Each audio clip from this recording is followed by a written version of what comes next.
ভাই এসছেন কোথেকে আপনি? মাদারীপুর ভাই। মাদারীপুর। গরু কিনেছেন? কিনেছি ভাই। কয়টা? 10টা। 10টা গরু। আপনি এসেছিলেন কখন? বিকালেই? বৃষ্টির আগে এসছেন? আচ্ছা, বৃষ্টির আগে এসছেন। 10টা গরু কিনলেন কি এই বৃষ্টি শেষ হওয়ার পরে?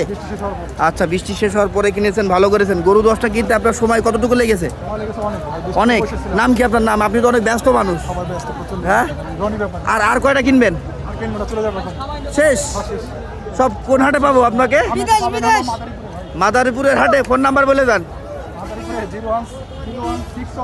হ্যাঁ হ্যাঁ, রাখেন। ভাইয়ের সাথে একটু কথা বললাম, ফোন নাম্বারটাও দিয়ে দিলাম। মাদারীপুরে যারা আছেন তারা যদি পারেন ওনার থেকে গরু নিয়েন। উনি তো বেচবে, কেউ না কেউ তো নিবে।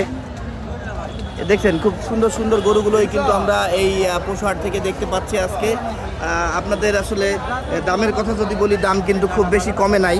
হ্যাঁ, আমরা একটা সময় শুনতে পাচ্ছিলাম বা আমি ধরেই নিয়েছিলাম হয়তো 25-এও গরু কেনা যেতে পারে আজকে, কিন্তু না, পার্টি অতিরিক্ত হওয়াতে, পার্টি অতিরিক্ত বলতে মোটামুটি অনেক পার্টি কিন্তু আজকে, যার জন্য গরুর বাজার একটু চড়া হয়ে গিয়েছে।